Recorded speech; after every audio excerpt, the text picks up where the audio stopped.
what is the challenges, what is the solutions, what will be the next step forward.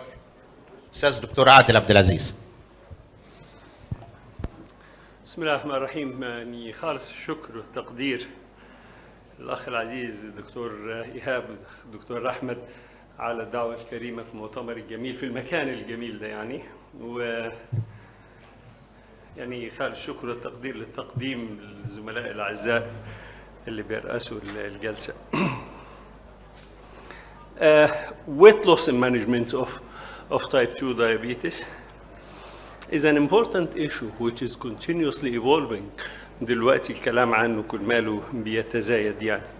لو في موبايل مايك من فضلك لو اخده، لو اتحركت من مكاني ولا حاجه احيانا بتحصل، لو في اوكي ده احسن. شكرا جزيلا. Obesity is a chronic, usually progressive disease which is quite very related to the issue of type 2 diabetes. And we have enough evidence now. Evidence is very clear that obesity management can reduce the need for drugs in treating diabetes, can prevent diabetes right from the start, can prevent complications of diabetes if diabetes is established, and may be able to reverse the course of diabetes as well. So obesity is important and management of diabetes is important as well. We know for sure now that modest reduction of the weight in a patient with diabetes can prevent diabetes, can reduce up to 60% of development of type 2 diabetes, and larger weight loss can reduction in reversal of the course of diabetes totally. So significant weight loss, like metabolic surgery, improve the quality of life, improve the cardiovascular complications, and reduce mortality.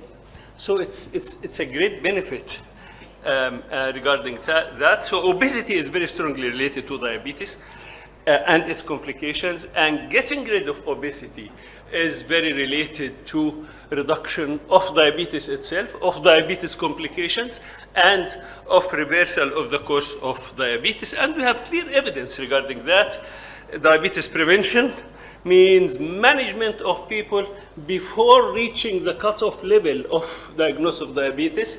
Those people with pre-diabetes, when we treat them, when we reduce their weight, that will result in reduction of almost 60% of development. This is the diabetes prevention program, the very important study, American study of diabetes prevention program.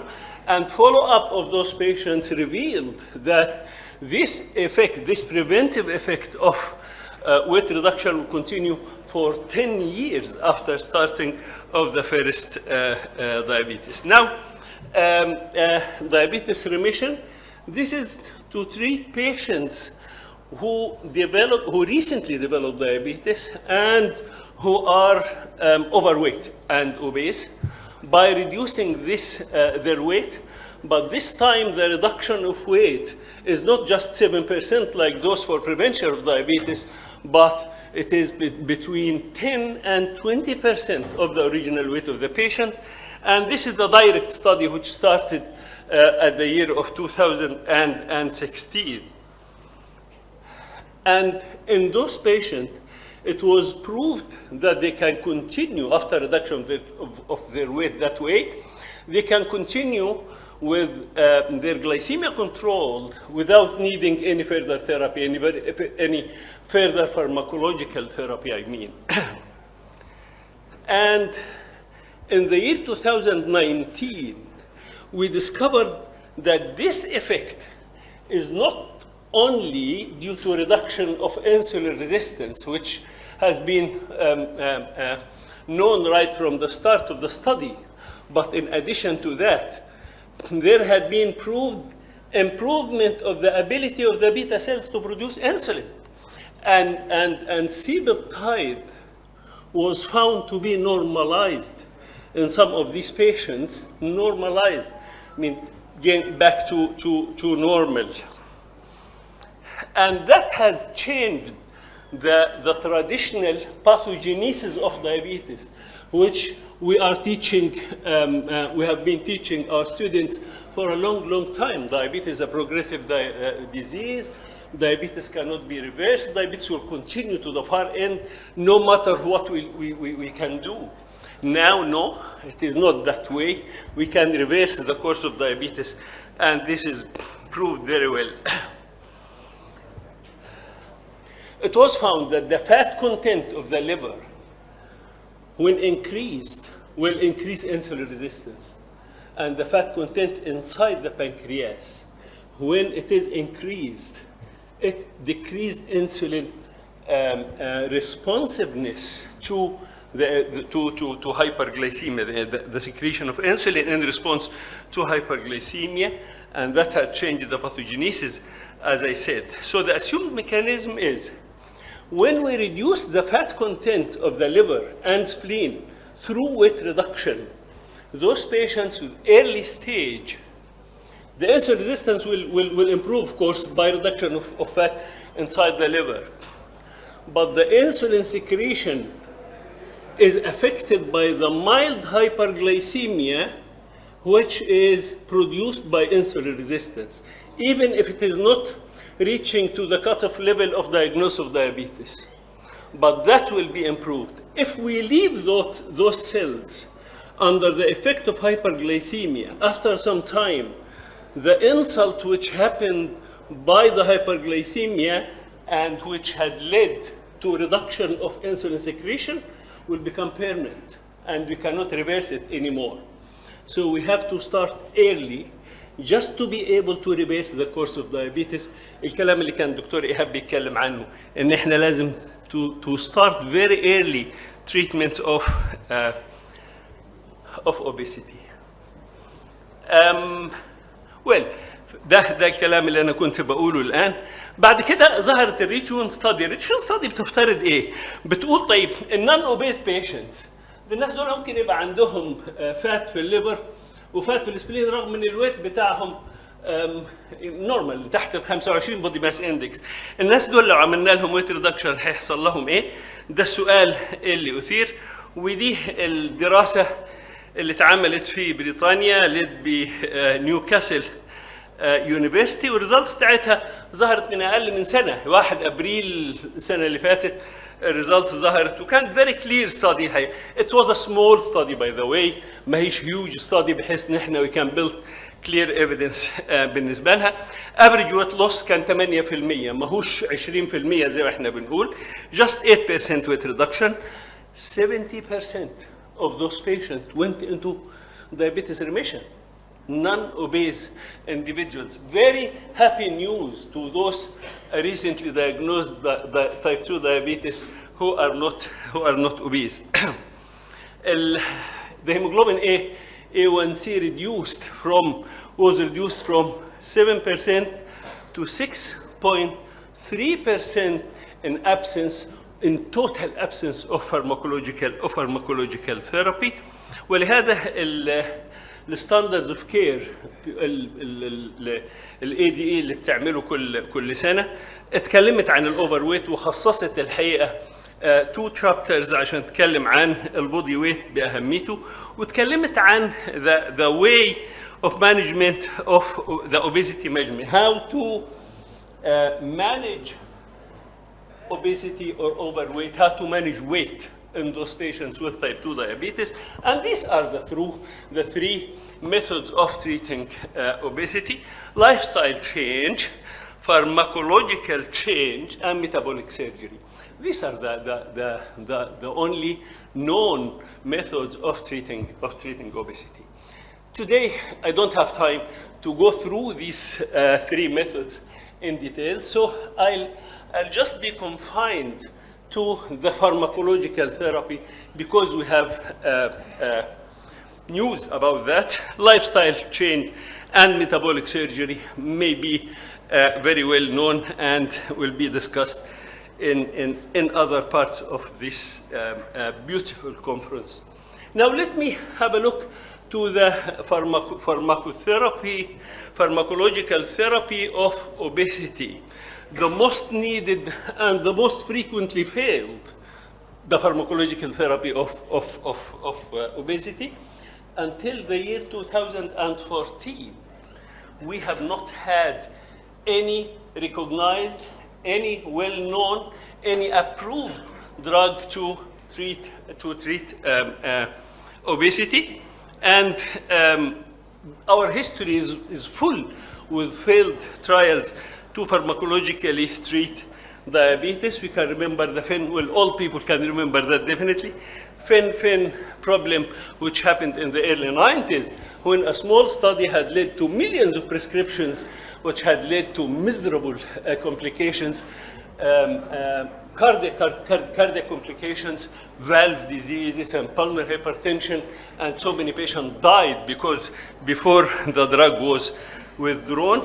And the rimonabant, can remember it, it's an endocannabinoid receptor blocker.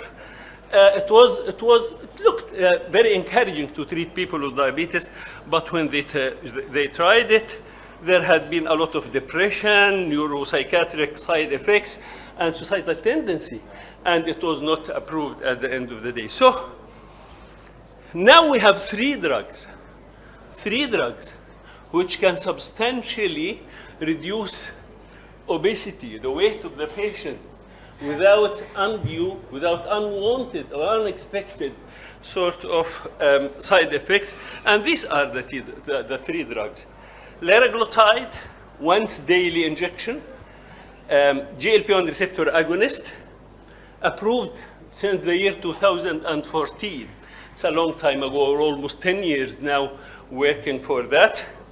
And the other is semaglutide, Wegovy, and this is the generic, the trade name of the drug, once weekly, GLP-1 receptor agonist, approved to treat obesity in June 2021.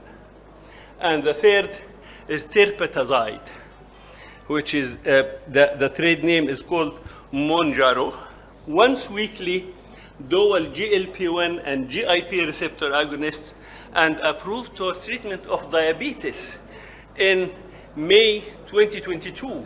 And it has not yet been approved for treatment of obesity, but now it is in the fast track for the use to treat diabetes, and definitely it will appear very soon now regarding the treatment of obesity. In a randomized trial, tirzepatide in a dose of 10 to 15 milligram, achieving more than 20%, sometimes reaching to more than 25% of body weight reduction. And semaglutide in a dose of 2.4 achieved about 17% reduction of the weight. Actually, liraglutide was much less than that. So maybe the attention now is attracted to these two drugs. These levels are exactly the same, which metabolic surgery or bariatric surgery, metabolic and bariatric surgery are the same surgery, but the difference in the indication at the end of the day. So the metabolic surgery, the same effect of the metabolic surgery can be achieved through these two drugs. And these are the reduction you can see here, the tirpitazide on the left-hand side, and Wegovy or semaglutide on the right-hand side. Of course, I'm speaking about the generic names and the trade names because these two drugs are not available in the Egyptian market, so I don't find a problem to do that. What are the effects? What the mechanism of action of these two drugs? In spite of the difference between the two drugs we are speaking about, there is an overlap in the mode of action, and both of them are enhancing satiety. delaying gastric emptying, increasing insulin and insulin sensitivity, decreasing glucagon, and meanwhile, controlling of glycemia, control of blood glucose. This overlap extends to the side effects. The same side effects of GLP-1 will happen with the tirzepamide. Vomiting, abdominal pain, constipation, nausea, diarrhea, the same sort of side effects. Unfortunately, it was the range of 5% of patients who could not complete the study versus 1 to 2% for the placebo effect. So it's just 3-4% difference between the drugs and the placebo, but there is a minority who cannot complete the study. These drugs achieved favorable effects on lipids, triglycerides, LDL, and raising HDL, and this is the effect of marked weight reduction which happened with these drugs, in addition to the metabolic action of the drugs.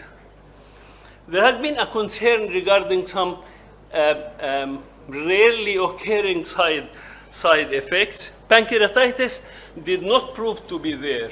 The trial did not show any increase in acute pancreatitis. And the rare side effects is the medullary thyroid cancer, which is well known for the GLP-1 since their start. What does this mean? We have 1 billion person living in the world now with obesity. It's the highest, the biggest pandemic ever for humankind is obesity between adults and adolescents. And this global epidemic is ever increasing. It has never been decreased throughout the last few decades, 4 or 5 decades. And now the question is, have we solved that problem? Now we can have the downside, the negative part of the treatment. Number one, of course, is the cost. We can understand very much the cost here, but even everywhere, semaglutide, for example, will cost in US now $1,500 per month, and it is not covered by the insurance over there, the Medicare. Terpitazide costs about $1,000 for treating diabetes, and the cost of treating obesity has not yet been determined, but it is not expected to be less than that of semaglutide. It's an injectable disease, yes, of course. There are trials to make oral forms, and in treating diabetes, semaglutide, as you know, there is an oral form which looks weaker than the injectable. Discontinuation, what will happen to the patient if he or she discontinues the disease?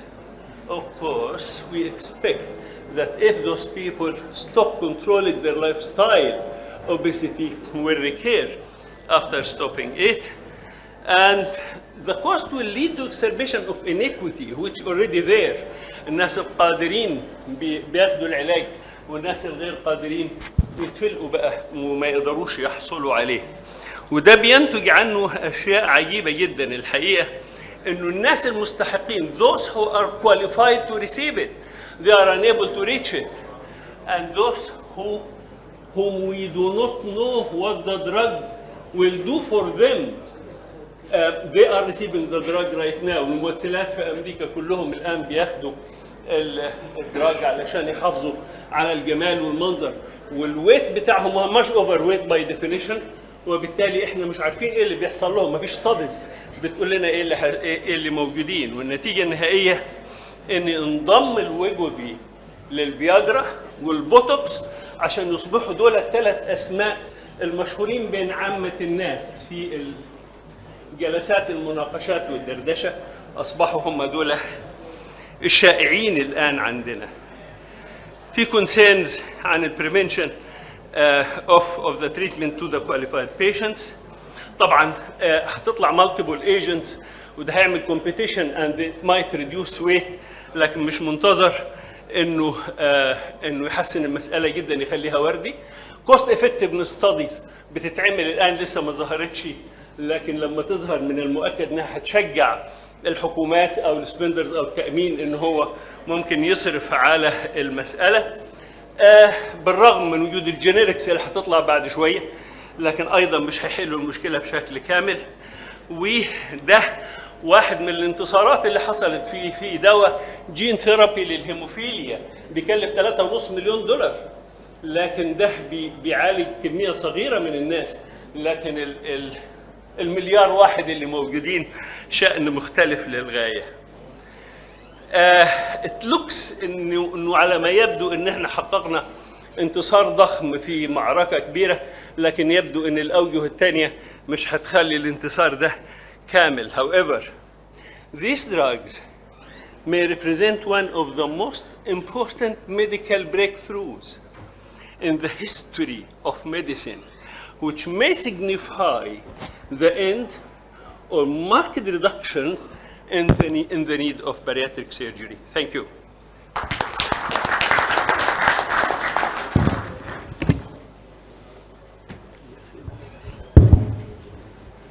شكرا استاذنا الفاضل الاستاذ دكتور عادل عبد العزيز. والمفروض دي بينا لليكشر، المفروض ما فيش اسئله يعني. اوكي. ننتقل عشان الوقت والتايم لان السكيديول متاخر شويه الى يعني يسعدني الحقيقه ان انا اقدم احد يعني النجوم الدايابيتس دلوقتي في مصر وانترناشونال كمان. اقدم ابني، وانا بفتخر ان انا اقول ابني، الدكتور سيد عبد الفتاح.